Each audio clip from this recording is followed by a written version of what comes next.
My name is Cherie Warren, 32 years old, and the marketing director at Stratum Tech.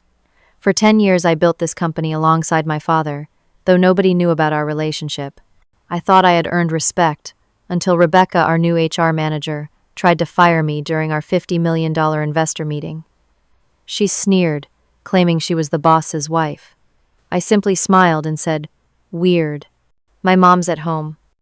Before I tell you how I turned this corporate nightmare into the sweetest victory, let me know where you're watching from and hit that subscribe button if you've ever had to stand up to someone who thought their connections made them untouchable. My journey at Stratum Tech wasn't handed to me on a silver platter. I started in the mailroom fresh out of college with my marketing degree.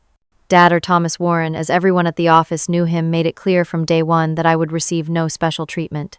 "You'll earn every promotion, or you'll find another job," he told me over dinner the night before my first day. Mom had nodded in agreement, though she slipped me an encouraging wink when Dad wasn't looking. The company was barely 5 years old then, a struggling tech startup with big ambitions but limited resources. I sorted mail-delivered packages and made coffee runs for the first 6 months. Every night I would come home exhausted but determined to prove myself.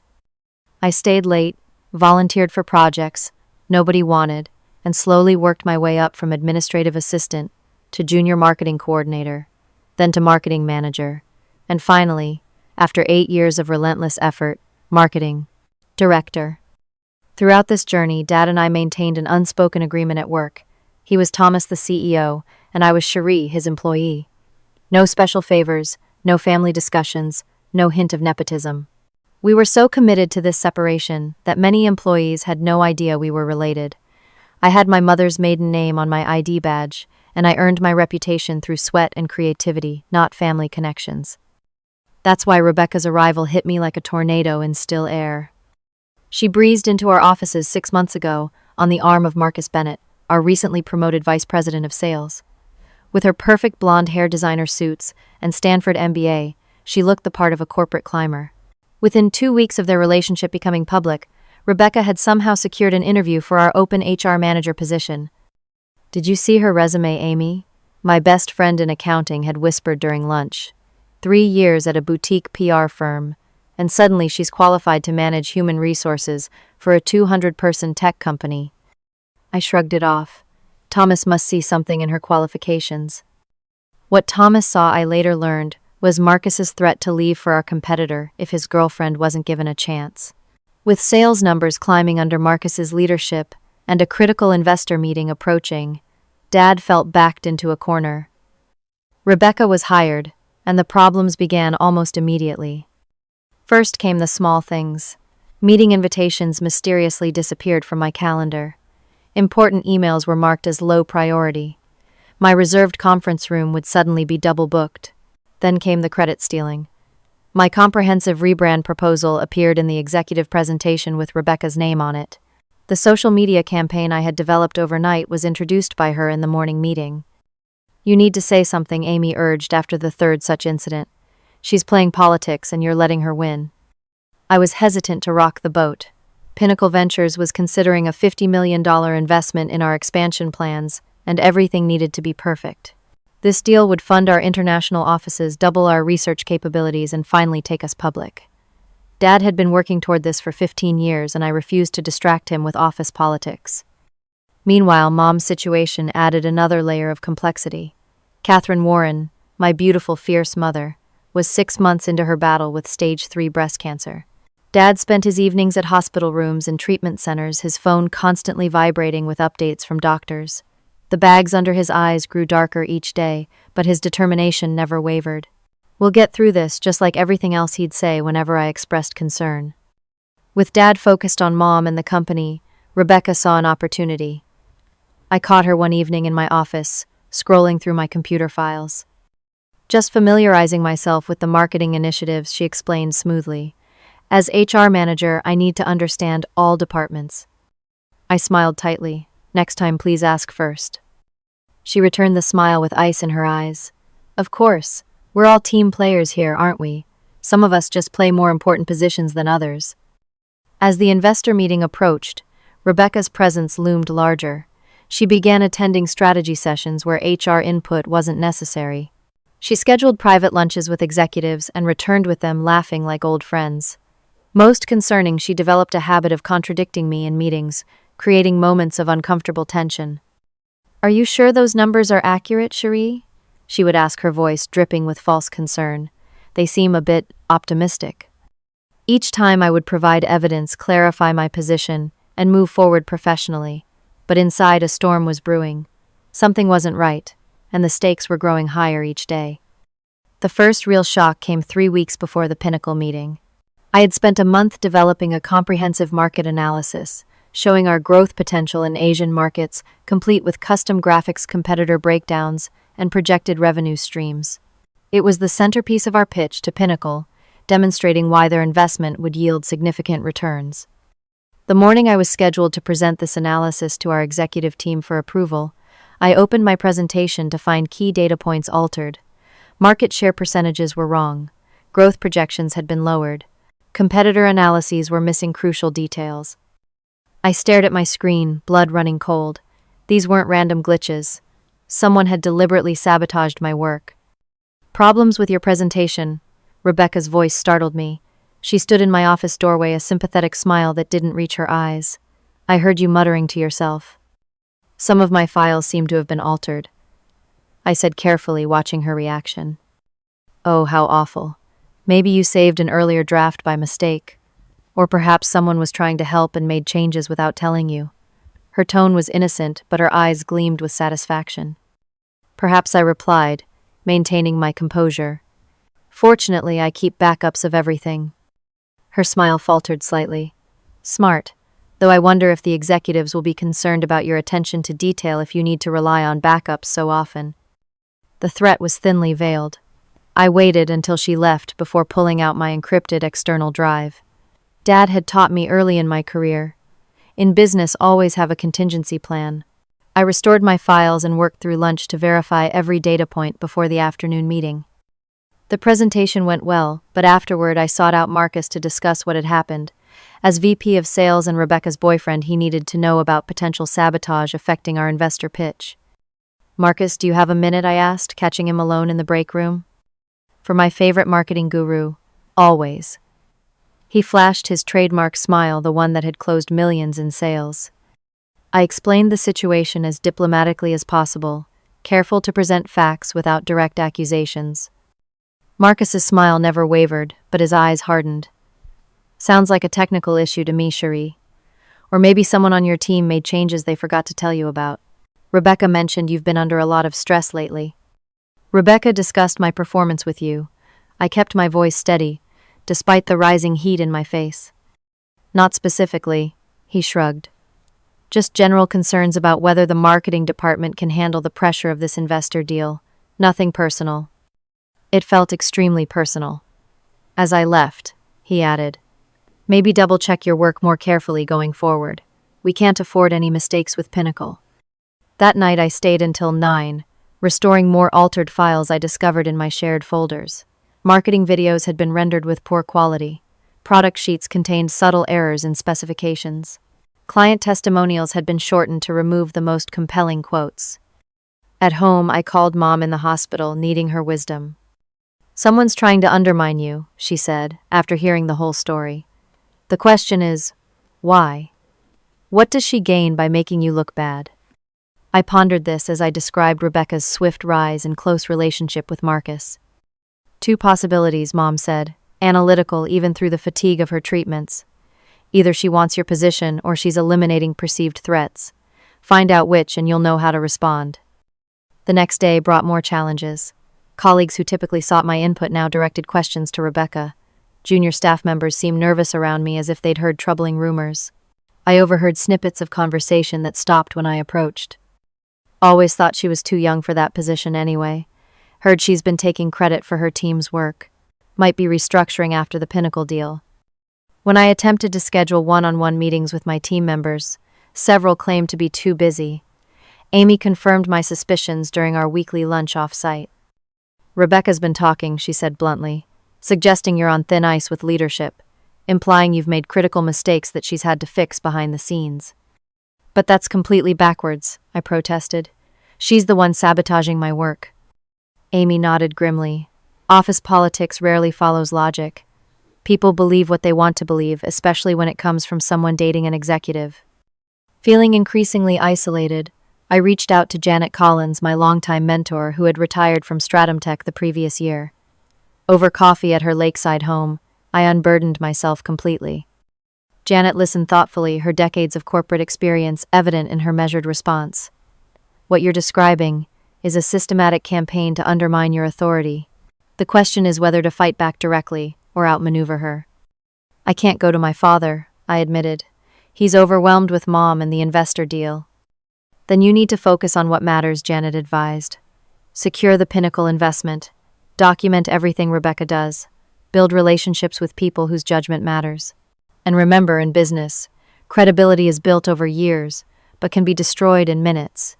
Don't let her provoke you into a reaction that damages your reputation. I left with renewed determination. I would rise above the pettiness and focus on the investor meeting. If Rebecca wanted a battle, she would learn I was prepared for war. As the Pinnacle meeting drew closer, Rebecca's interference became more brazen.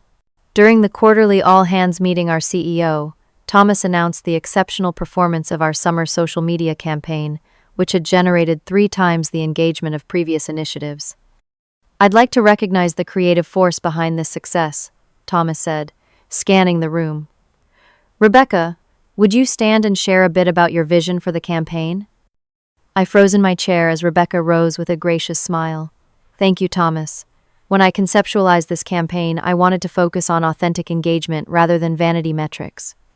She proceeded to detail the exact strategy I had presented to her and Marcus 3 weeks earlier. My strategy, my analytics approach, my creative direction, all claimed as her own while I sat 20 feet away, stunned into silence. Amy squeezed my hand under the table. Breathe, she whispered. Just breathe. After the meeting, Sandra from my team approached me hesitantly. Cherie, I'm confused. Didn't you develop that campaign? We all worked on it with you for weeks. Yes, I said, simply unsure how to explain without sounding petty. But Rebecca just took full credit, Sandra pressed, clearly bothered by the injustice. Sometimes in corporate environments, communication gets muddled, I replied carefully. The important thing is that the campaign succeeded and the company benefits. Sandra didn't look convinced, but she nodded respectfully. As she walked away, I felt a small victory. My team still knew the truth.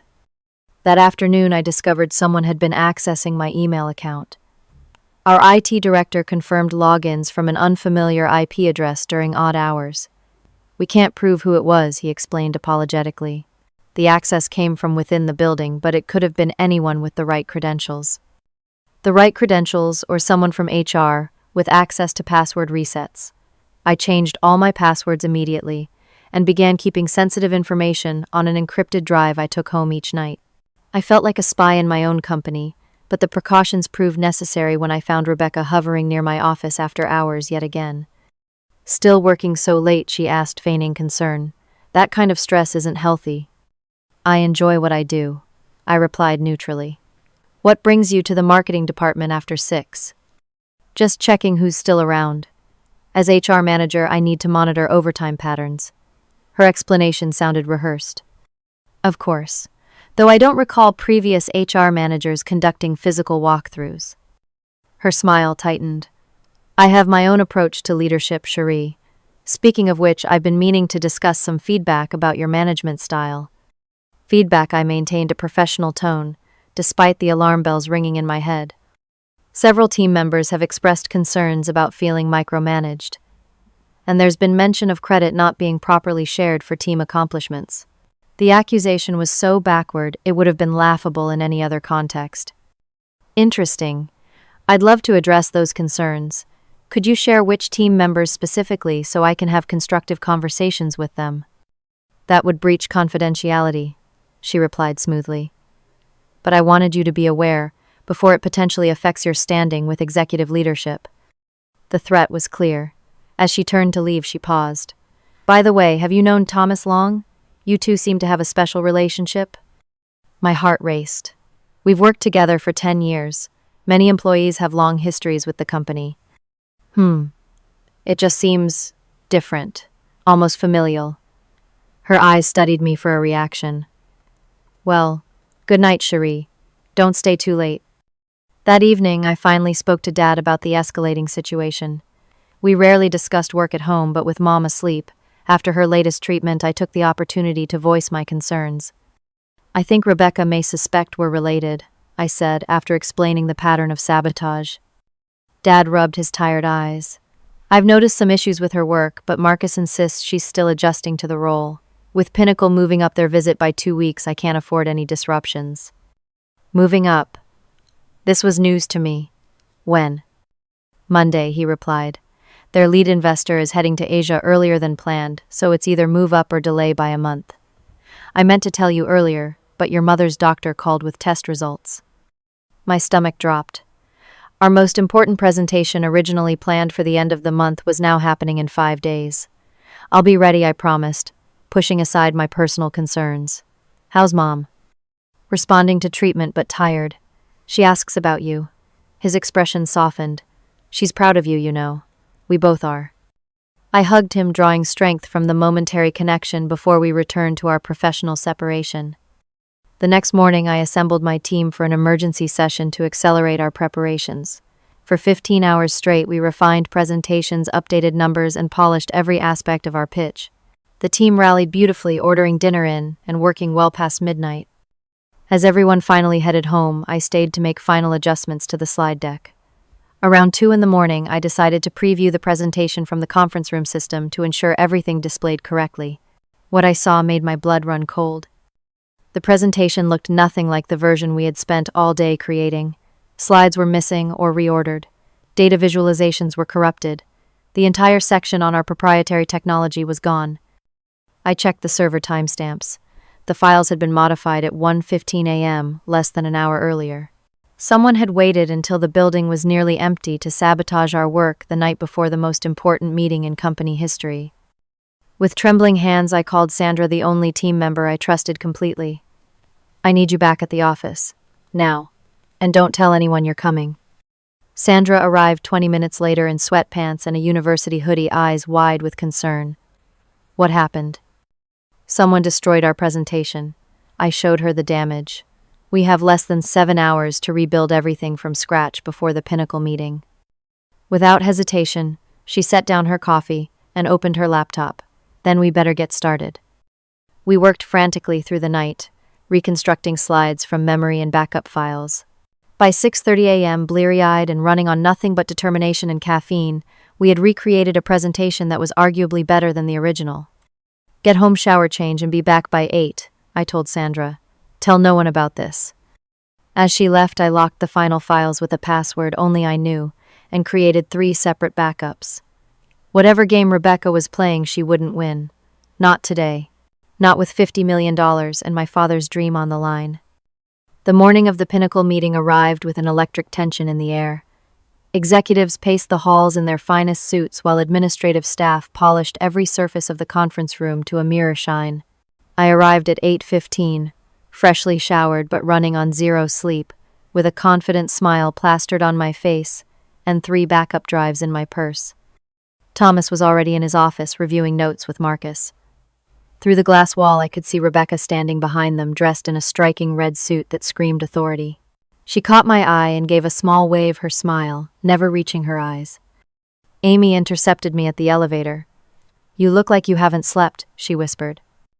Long night of preparation, I replied quietly. Is everything set in the conference room?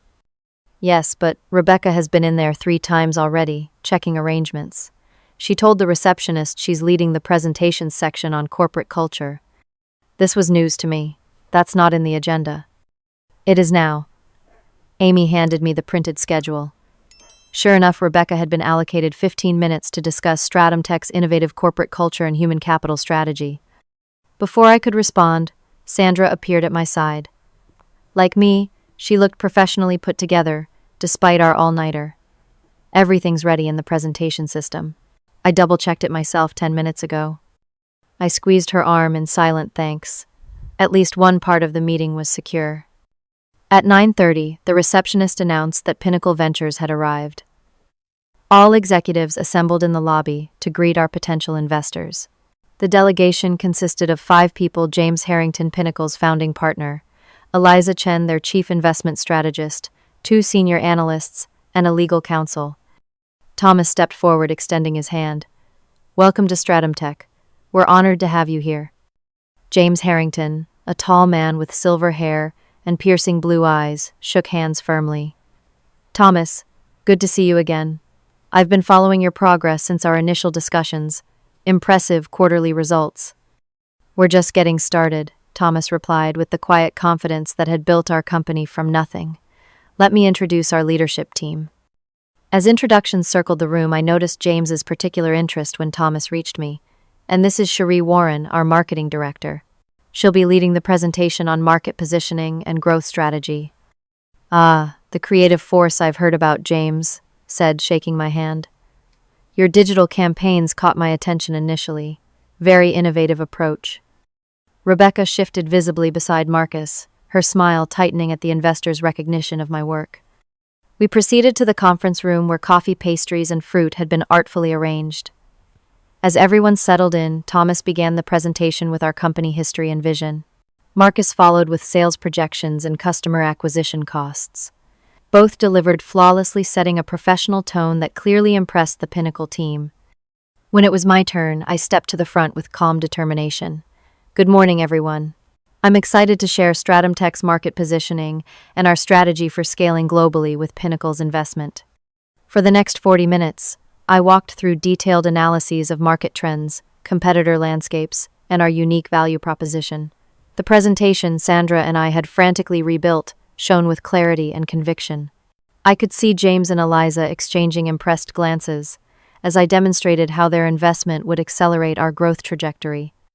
Rebecca attempted to interrupt twice with clarifying questions that were clearly designed to undermine my points, but I smoothly incorporated her challenges into my responses, turning potential disruptions into opportunities to showcase my knowledge. As I concluded, James leaned forward. "Very compelling, Miss Warren. I'm particularly interested in your approach to the Asian markets. The research you've presented on consumer behavior in Singapore and Tokyo shows remarkable insight." "Thank you, Mr. Harrington. We've been developing relationships in those markets for the past 18 months. I'd be happy to elaborate on our entry strategy after the formal presentation." "I look forward to that," he replied, making a note in his portfolio. Rebecca stood immediately, stepping forward before anyone could transition. "If I may, I'd like to continue with our overview of StratumTech's corporate culture and talent development strategy." For the next 15 minutes, she presented a vision of our company culture that was barely recognizable to anyone who actually worked there. She described mentorship programs that didn't exist, diversity initiatives that were still in planning stages, and a management philosophy that contradicted our actual practices. Most disturbingly, she repeatedly referred to policies I've implemented and my leadership approach, claiming ownership of Thomas's carefully cultivated company culture. I watched my father's face remain professionally neutral, though I recognized the slight tightening around his eyes that indicated controlled frustration. Marcus beamed proudly at his girlfriend's performance, seemingly oblivious to the fiction she was weaving. When Rebecca finally concluded, Eliza Chen asked the question I'd been thinking. "These programs sound impressive. How long have they been implemented, and what metrics are you using to measure their effectiveness?" Rebecca faltered momentarily. "Some are quite recent initiatives, of course. We're still establishing baseline measurements for certain programs." "I see," Eliza replied neutrally. "And who oversees these various initiatives? It seems like a substantial portfolio for an HR manager to implement independently." "I work closely with executive leadership," Rebecca answered smoothly. "In fact, Thomas and I have a particularly special working relationship." The implication hung in the air for a moment before Thomas redirected the conversation to our financial projections. The meeting continued with discussions of investment structure, board representation, and implementation timelines. Throughout these conversations, I noticed James Harrington repeatedly directing substantive questions to me, rather than Rebecca, despite her attempts to position herself centrally. As the 4-hour meeting approached its conclusion, James closed his portfolio and looked directly at Thomas. "I believe we have what we need for our decision. Your team has presented a compelling case for partnership." The energy in the room lifted. Though he hadn't explicitly committed, his tone suggested positive inclinations. Thomas began to respond when James continued addressing me specifically. Miss Warren, your market analysis was particularly impressive. Before we conclude, could you elaborate on how you would allocate the first 10 million of our investment to maximize market penetration in the Asian corridors you identified? All eyes turned to me. This unexpected question was a test, but one I was prepared for. I outlined a detailed 3-phase approach, connecting market entry strategies with specific budget allocations and expected returns. As I spoke, I could see James nodding appreciatively, Eliza making rapid notes, and Thomas watching with quiet pride. When I finished, James turned to his team. I believe we've found our next unicorn, folks. He extended his hand to Thomas. We're prepared to move forward with the full 50 million subject to final due diligence. Congratulations. A wave of restrained excitement rippled through our team.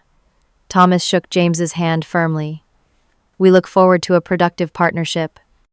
As the group began to stand, Rebecca suddenly spoke up, her voice cutting through the momentary celebration. Before we conclude, there's an important matter I need to address as HR manager. The room stilled. Rebecca moved to the front, positioning herself beside James. While today's presentation was impressive, I'm afraid there's been a serious breach of company policy that needs immediate attention. She turned to face me directly, her expression hardened with artificial regret. Cherie, I've discovered evidence that you've been misrepresenting your qualifications and relationship to this company. A shocked silence fell over the room. Thomas started to speak, but Rebecca continued rapidly. As head of human resources, I cannot, in good conscience, allow this meeting to conclude without addressing this ethical breach. Effective immediately. You're fired. Her voice rose dramatically on the last 2 words. I'm acting with the full authority of executive leadership as the boss's wife. The declaration hung in the air like a thunderclap. Pinnacle's team looked stunned. Marcus appeared torn between confusion and support for his girlfriend. Thomas had gone completely still, his face unreadable. I felt a strange calm wash over me. After months of sabotage and manipulation, Rebecca had finally overplayed her hand in the most spectacular way possible. I allowed myself a small smile before responding. Weird, I said, my voice perfectly level. My mom's at home. The room froze as the implications of my statement registered. Rebecca's triumphant expression cracked with uncertainty. Thomas stood slowly, all eyes following his movement as he walked around the table. He stopped beside me, placed a gentle hand on my shoulder, and kissed my forehead affectionately. Apologies for the interruption, he addressed the room, but particularly James. Family matter. Perhaps we could have a brief recess before discussing implementation details. James Harrington, recovering quickly from the shock, nodded with newfound interest. Of course, family businesses always have unique dynamics. Rebecca's jaw had literally dropped, her carefully constructed power play collapsing around her. Beside her, Marcus looked like he'd swallowed a stapler, his face contorted with the sudden realization of his girlfriend's catastrophic miscalculation. As Thomas guided me toward the door, I caught James Harrington's eye. The investor gave me a small nod of respect that spoke volumes. This wasn't just a family drama to him. It was a revealing glimpse into the true character of the company he was considering investing in.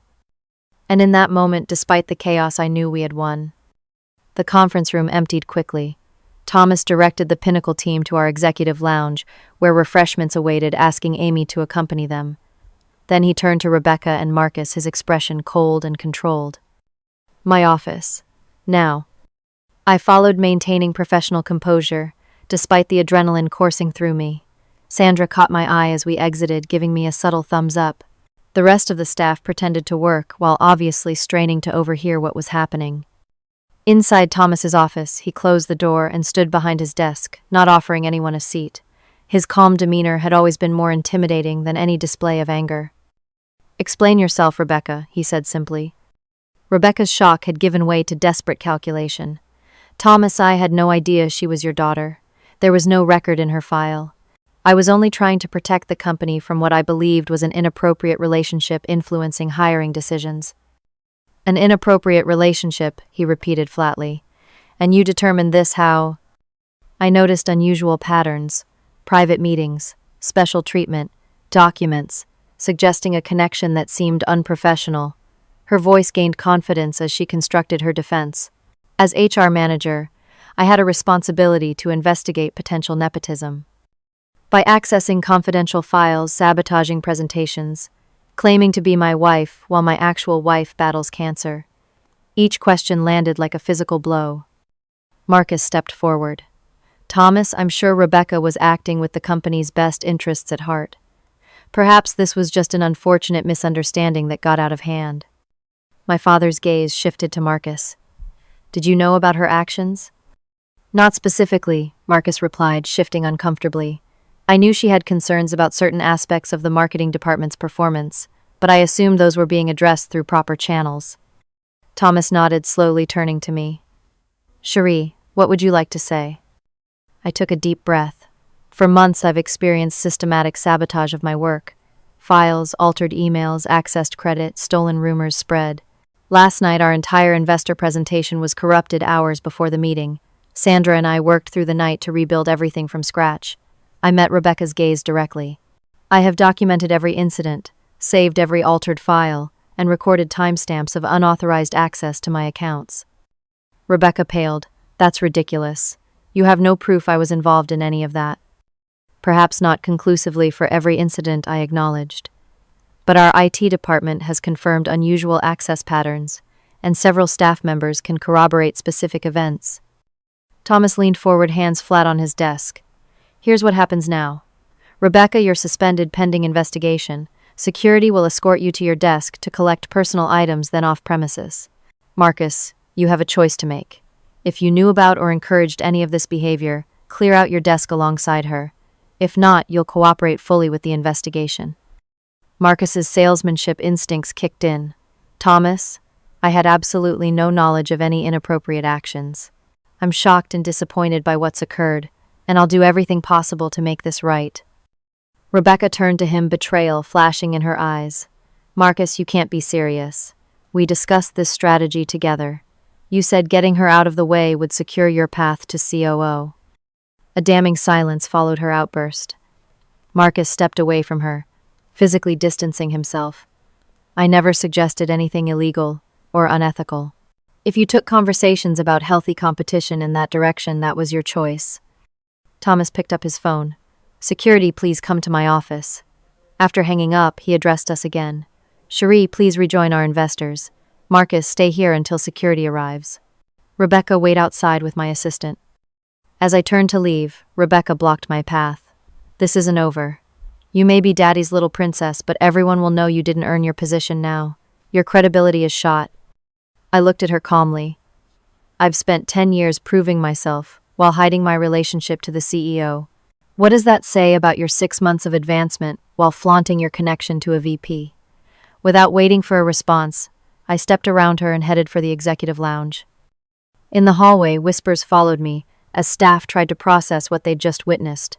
I held my head high, stopped by my office for my notes, and proceeded to the lounge where Pinnacle's team was waiting. James Harrington stood as I entered. Well, that was unexpected.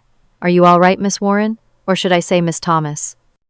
Warren is my professional name, but yes, Thomas is my father, I confirmed. We've kept our relationship private to avoid any perception of favoritism. I've worked here for 10 years, starting in the mailroom. Eliza Chen's expression showed newfound respect. That explains your exceptional knowledge of the company's evolution and market positioning. Most marketing directors don't have your depth of institutional understanding. I believe in earning my position, I replied simply. James gestured for me to sit. While we wait for your father, perhaps you could elaborate on your 3-phase approach to Asian market entry. I found it particularly insightful. For the next 20 minutes, we engaged in detailed discussion of strategy with James and Eliza asking pointed questions that revealed their serious interest. Their analysts took copious notes, occasionally exchanging impressed glances. Thomas joined us, eventually apologizing for the interruption. I believe we were discussing implementation timelines before we were sidetracked. James waved off the apology. Your daughter has been filling in some fascinating details about your market approach. I must say, Thomas, keeping family ties quiet while holding people to higher standards shows integrity. In my experience, family businesses either fail spectacularly or succeed brilliantly with very little middle ground. Your approach is refreshing. Cherie has earned every promotion through merit, Thomas replied. Most of our staff had no idea we were related until today's revelation. And the individual who made that revelation, Eliza inquired diplomatically, is no longer with the company, Thomas confirmed. We take ethics and professional conduct extremely seriously at Stratum Tech. James nodded approvingly. Demonstrated values speak louder than stated ones. I believe we've seen both today.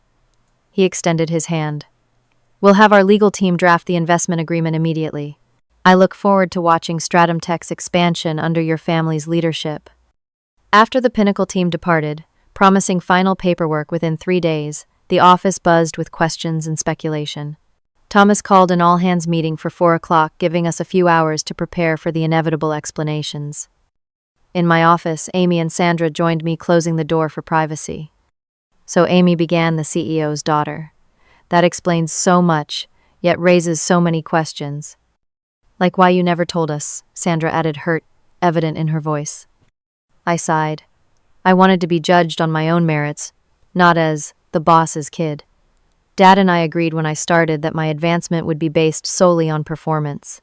We've maintained that separation for a decade. But we're your friends, Amy protested. You could have trusted us. It wasn't about trust, I explained.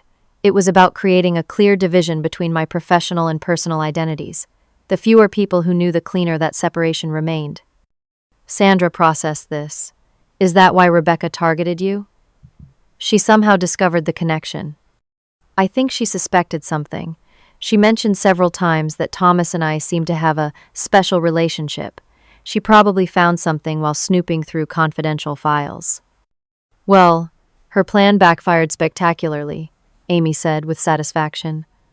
What happened to Marcus? He threw her under the bus immediately, I replied, claimed he knew nothing about her actions, and distanced himself completely. Typical, Sandra muttered. Men like that always save themselves first. As we prepared for the company meeting, IT security arrived to change my access credentials and secure my files.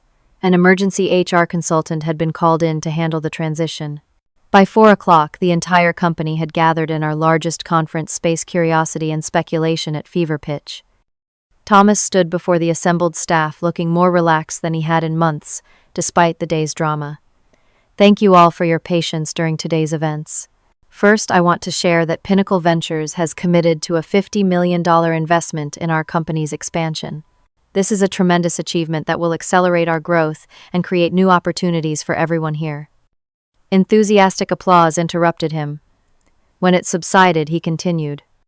Second, there have been significant personnel changes today. Rebecca Lewis is no longer with the company. Marcus Bennett has been placed on administrative leave pending investigation. Murmurs rippled through the crowd. Which brings me to the third announcement. Many of you witnessed an unusual confrontation today that revealed previously private information. Yes, Cherie Warren is my daughter. The room erupted in whispers. Thomas raised his hand for quiet.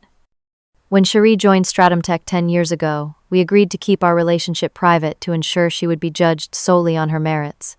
She started in the mailroom and earned every promotion through hard work and talent. Her contribution to securing today's investment was invaluable, as Pinnacle specifically cited her market strategy as a deciding factor. He paused, looking around the room.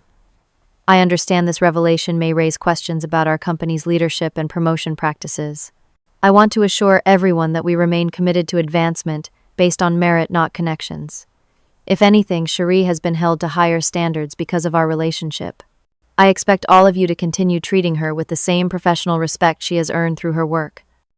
As the meeting concluded, I felt a weight lifting.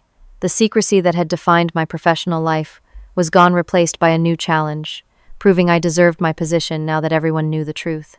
But watching the mix of surprise, understanding, and respect on my colleagues' faces, I realized that 10 years of demonstrated competence had built a foundation that wouldn't easily crumble. The truth, finally revealed, had set us both free.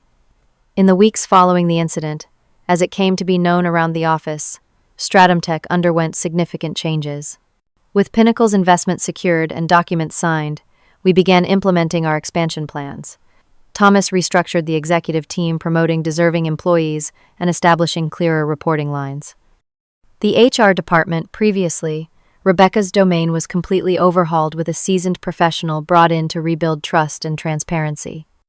My relationship with colleagues evolved in unexpected ways. Some became awkwardly formal, suddenly conscious of my familial connection to the CEO. Others relaxed, as if the revelation explained quirks they'd always wondered about. A few seemed to expect special treatment or inside information now that my secret identity was public knowledge. I addressed these dynamics head-on in my first department meeting after the revelation. "I'm still the same marketing director you've worked with all along," I told my team. "My goals haven't changed: deliver exceptional campaigns, support your professional development, and help grow this company. The only difference is, you now know who I have dinner with on Sundays." This broke the tension, earning genuine laughter and visibly relaxed shoulders around the conference table. Sandra spoke up from the back. "Does this mean we get an extra day off for your birthday?" "Nice try," I replied with a grin. "If anything, I'll probably work longer hours now to keep proving myself." "You don't need to," Sandra said sincerely. "Anyone who rebuilt an entire presentation overnight before nailing a $50 million pitch has nothing to prove." Her comment sparked a round of supportive nods and murmurs that warmed me more than any corporate achievement ever had. My team knew my worth regardless of my last name. The Pinnacle deal proceeded smoothly with their legal team, working alongside ours to finalize terms. James Harrington requested that I personally lead the coordination of our expansion into Asian markets, a vote of confidence that reinforced my professional standing. During one planning session, he pulled me aside. "You know, my father founded Pinnacle 40 years ago," he shared unexpectedly. "I started in the mailroom too, though in my case everyone knew exactly whose son I was." "How did you handle that pressure?" I asked, genuinely curious. "By outworking everyone else and accepting that some people would always believe I had advantages," he replied thoughtfully. "The truth is, being the boss's child is both an advantage and a disadvantage. You get certain opportunities, yes, but you're also scrutinized more carefully and held to higher standards. The key is to embrace both sides of that reality." His perspective helped me navigate my new normal. Rather than continuing to hide my connection to Thomas, I acknowledged it openly, while maintaining strict professional boundaries at work. If anything, I became more rigorous about documentation, transparency, and sharing credit with my team. Meanwhile, the investigation into Rebecca's misconduct revealed a pattern of manipulative behavior far beyond what I had experienced. She had accessed confidential salary information, altered performance reviews of people she disliked, and created false documentation to justify her hiring and rapid advancement. Marcus, while not directly implicated in the file tampering, had clearly enabled her behavior and looked the other way when questions arose. 4 weeks after the incident, Marcus resigned rather than face termination. The company announcement cited personal reasons, but everyone understood the real story. His departure created a vacancy at the VP level that remained unfilled while Thomas reassessed our organizational structure. One evening while working late, I received a text from Amy Look, who's at Ellington's. Attached was a photo of Rebecca dining with the CEO of our main competitor. I showed Thomas the next morning. "Not surprising," he remarked, "though I doubt she'll get far. We've quietly informed industry contacts about the circumstances of her departure. No documentation or specific allegations, just general concerns about professional ethics." "Is that legal?" I asked, surprised by my father's behind-the-scenes maneuvering. "Perfectly," he assured me. "We're not blacklisting her or making false claims. We're simply exercising appropriate caution when other companies inquire about her time here.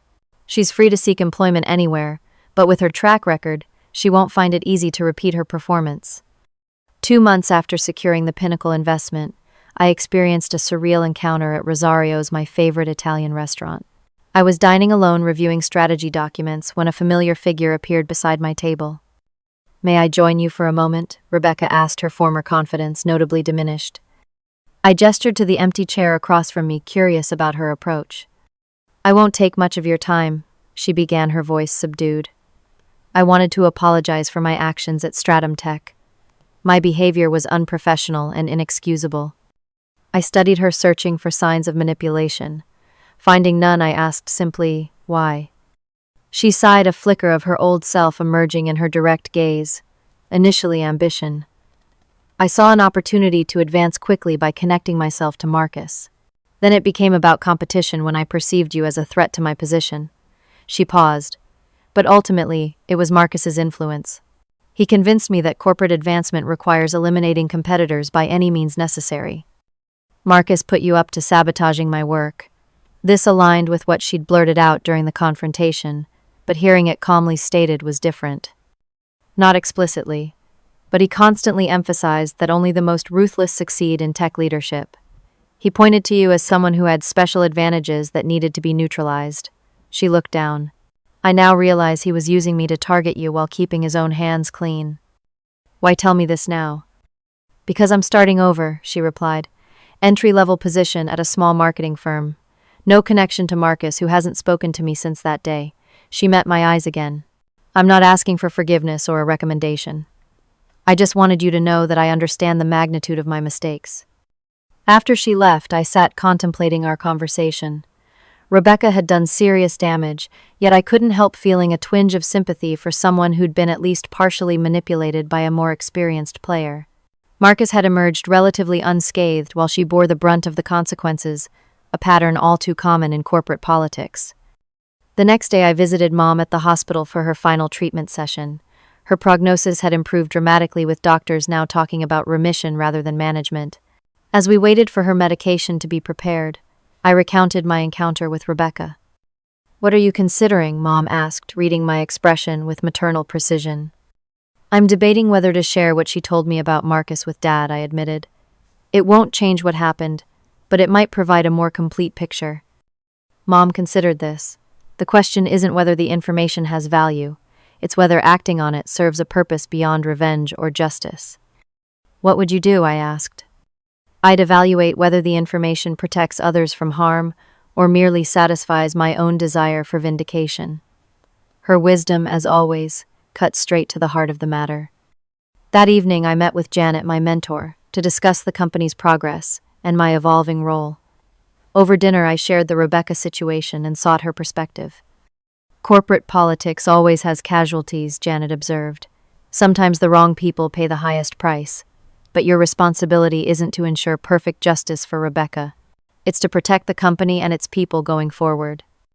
So I should tell Thomas about Marcus's deeper involvement. Information is power, she replied. Share it not to punish Marcus retroactively, but to help your father make informed decisions about future leadership. StratumTech's success depends on having trustworthy people in key positions. The next day, I spoke privately with Thomas, relaying Rebecca's account without embellishment or commentary. He listened thoughtfully, asking occasional clarifying questions. Thank you for sharing this, he said when I finished. It confirms some suspicions I've had about Marcus's leadership style. This will inform how we structure the sales department moving forward. 2 weeks later, Thomas announced a significant reorganization.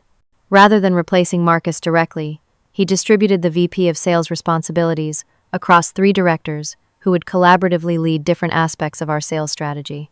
This flatter structure reduced the potential for power concentration and created multiple pathways for talented sales staff to advance. Meanwhile, our expansion progressed rapidly. With Pinnacle's investment, we opened offices in Singapore and Tokyo, with plans for London and Berlin the following year. I traveled extensively, establishing relationships with local teams and adapting our marketing approach to different cultural contexts. During this period, I maintained occasional contact with James Harrington, who took a special interest in our Asian expansion. During one video conference, he offered unexpected praise. Your father made an excellent decision keeping you as marketing director, despite the family connection, he remarked. Many CEOs would have moved you to another position after your relationship became public knowledge to avoid any appearance of favoritism. His confidence in your abilities speaks volumes. We discussed that possibility, I admitted, but ultimately decided it would send the wrong message about meritocracy in our company culture. Smart James nodded approvingly. In family businesses, transparency and clear expectations matter more than artificial separation. You can't pretend the relationship doesn't exist, so better to acknowledge it openly while maintaining high standards. His words stayed with me as I navigated my evolving role at StratumTech. Rather than hiding my connection to Thomas, I began using it as a platform to reinforce our company values. I spoke openly in management meetings about our commitment to meritocracy, and often volunteered for the most challenging projects to demonstrate my continuing dedication to earning my position. 6 months after the pinnacle investment, with our expansion proceeding ahead of schedule and company morale at an all-time high, Thomas invited me to dinner at his home. Mom, now in remission and regaining her strength, prepared her famous lasagna as we discussed business developments. "I've been thinking about succession planning," Thomas said, unexpectedly over dessert. "Not immediate retirement, but looking 5 years ahead." "That's wise," I replied carefully, unsure where the conversation was heading. "The board has suggested creating a COO position to manage our expanded operations," he continued. "Someone who understands our history but has the vision to lead us into the future." Mom smiled knowingly as I processed his implication. "Are you offering me the position?" "Not offering," he clarified. "Suggesting you apply when we open the search next quarter. You'd compete with other qualified candidates, internal and external. The board would make the final decision with me recusing myself due to our relationship." "Would that process satisfy concerns about nepotism?" I asked pragmatically. "Nothing will eliminate those concerns completely," he acknowledged. "But a transparent search process, clear qualification requirements, and board oversight would create a defensible decision regardless of the outcome." I considered the opportunity. COO would be a significant step toward eventually succeeding Thomas as CEO, a possibility I had always considered distant and hypothetical. Now it seemed like a concrete path forward, albeit one I would need to earn through demonstrated performance and leadership. "I'll think about it," I promised. "Whatever I decide, I want to ensure the company's best interests come first." Thomas smiled proudly. "That's exactly why you'd be the right choice." As I drove home that evening, I reflected on the journey that had brought me to this moment. From mailroom clerk to potential COO candidate, from hiding my family connection to embracing it as part of my professional identity. The path hadn't been easy or straight, but each challenge had shaped me into a stronger, more resilient leader. Rebecca's attempt to destroy my career had instead catalyzed my growth and opened new possibilities I might never have considered otherwise. In trying to expose my family connection as a liability, she had inadvertently helped transform it into a strength. 6 months after the dramatic investor meeting that changed everything, StratumTech barely resembled its former self. Our workforce had doubled. 4 international offices operated at full capacity. Our stock value had increased 70% in anticipation of our public offering. What hadn't changed was the core culture my father had built: innovation, integrity, and advancement based on merit. I had just returned from 3 weeks in our Singapore office when Thomas invited me to join him for a visit to Mom's art studio. Since recovering from cancer, she had returned to her first love, painting landscapes that captured the emotional essence of places she'd never physically visited. "This one's Tokyo," she explained, showing us a vibrant cityscape, blending traditional temples with modern skyscrapers. "Painted from your photos and stories, Cherie." "It's beautiful," I said, genuinely impressed by her ability to translate secondhand experiences into emotional reality. "You captured the energy perfectly." "That's what artists do," she replied, wiping a paintbrush. "We find truth behind appearances." She studied me for a moment. "You've changed since the Rebecca incident. More confident, more comfortable in your own skin." "I don't have to hide anymore," I acknowledged. "That makes a difference." "It's more than that," Mom insisted. "You've learned something valuable about yourself and leadership. Care to share with your old mother?" I considered her question while Thomas excused himself to take a business call. "I think I've learned the difference between earning respect and demanding it," I finally said. Rebecca tried to command authority through connections and intimidation. It worked briefly, but collapsed under pressure. "And you?" Mom prompted. "I built credibility through consistent performance over time. When my connection to Thomas was revealed, it surprised people but didn't fundamentally change their perception of my abilities. The foundation was already solid." She nodded approvingly. "That's a lesson many never learn. Real influence comes from character and competence, not titles or relationships." The following week, I met Janet for our monthly mentoring lunch. Though officially retired, she remained my most trusted advisor on professional matters. Over salads at our favorite cafe, I updated her on recent developments. "Thomas mentioned creating a COO position," I explained. "He suggested I apply when they open the search." Janet's eyes lit up. "That's a significant opportunity. How do you feel about it?" "Conflicted," I admitted. "Part of me is excited by the challenge. Another part worries about reinforcing perceptions of favoritism even with a transparent selection process. Those concerns will always exist, Janet said pragmatically. The question is whether you'll let them limit your potential contribution to the company. What would you do? I asked. I'd recognize that avoiding opportunities out of fear of perception is just as problematic as seeking advantages through connections. She leaned forward. Cherie, your value to Stratum Tech isn't diminished by your relationship to Thomas. If anything, your deep understanding of the company's history and values is enhanced by it. Combined with your demonstrated competence, that makes you uniquely qualified for increased responsibility. Her perspective helped clarify my thinking. That evening, I emailed Thomas confirming my interest in the COO position when it became available while emphasizing my commitment to a rigorous and fair selection process. 2 days later, an unexpected name appeared in my inbox, Rebecca Lewis. Her message was brief, requesting a coffee meeting to share information she thought might interest me. Curious but cautious, I agreed to meet at a public cafe near our office. Rebecca arrived looking markedly different from her Stratum Tech days. Gone were the power suits and perfect blowout, replaced by casual business attire and a simpler hairstyle. She seemed smaller somehow, though her direct gaze remained unchanged. "Thank you for meeting me," she began. "I won't waste your time. I've been hired as an administrative assistant at Meridian Tech." The name caught my attention immediately. Meridian was a direct competitor who had been aggressively recruiting our talent since the Pinnacle investment was announced. "Congratulations," I said neutrally. "It's entry level," she acknowledged without bitterness. "A chance to rebuild my career properly this time. But that's not why I asked to meet. During my orientation, I overheard something concerning. Marcus has been hired as their new VP of sales." This was surprising news. Marcus had maintained a low profile since leaving Stratum Tech, with rumors suggesting he had moved to another state. "Why tell me this?" "Because in his first week he's already implementing the same playbook he used at your company, identifying rising talent to manipulate targeting potential threats, creating information silos to control communication." She paused. I recognized the patterns immediately because I was once his tool. "Why should I believe you?" I asked directly. "This could be another manipulation." "Fair question." She slid a flash drive across the table. Recorded orientation sessions where Marcus outlines his strategy to the sales team.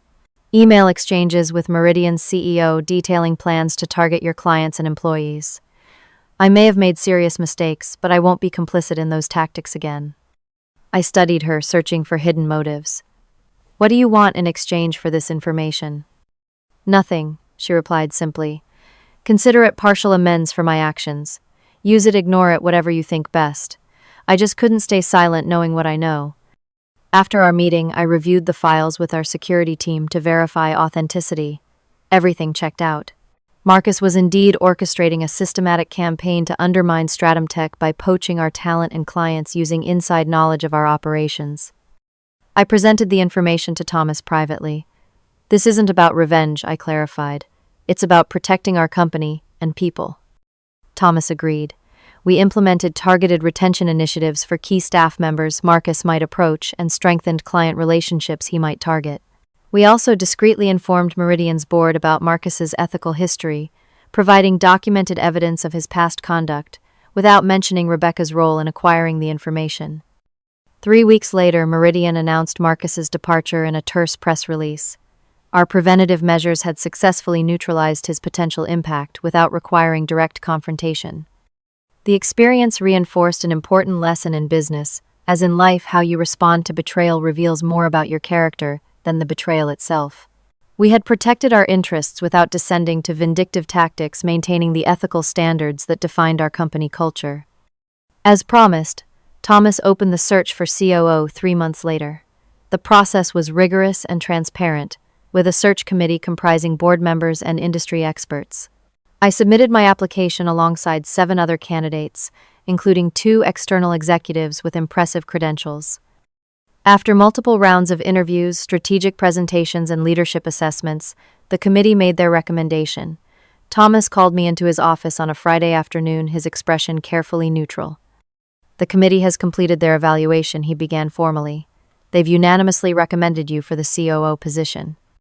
Despite anticipating this possibility, hearing it confirmed sent a wave of emotion through me. Based on what criteria I needed to know, this wasn't about family. Strategic vision, institutional knowledge, demonstrated leadership, and notably the Pinnacle expansion results. He handed me the committee's detailed report. James Harrington specifically cited your performance as a determining factor in their continued investment. I scanned the document, noting the objective metrics and comparative assessments that had guided the decision. When will the announcement be made? Monday morning company-wide meeting. Thomas's professional demeanor softened slightly. Cherie, I recused myself from the process precisely to ensure this would be a merit-based selection. The committee made their decision independently because you genuinely were the most qualified candidate. You should feel proud. The following Monday, I stood beside Thomas as he announced my appointment to the assembled staff. The response was overwhelmingly positive, with genuine applause from colleagues who had witnessed my journey and contributions. Amy and Sandra led a standing ovation that brought unexpected tears to my eyes. Later that day, I visited Mom, who had created a small celebration at home with my favorite desserts. I have something for you, she said, unveiling a painting I hadn't seen before. It depicted a woman standing at a crossroads pathways, extending in multiple directions under a sky filled with both storm clouds and breaks of sunlight. It's beautiful, I said, recognizing the metaphorical representation of my journey. I call it earned path, she explained. Notice how the brightest light illuminates the most difficult route. I studied the painting more carefully, seeing now that the smoothest path led into shadows, while the rocky uphill trail caught the sun's warmth. The message isn't subtle, Mom. She laughed.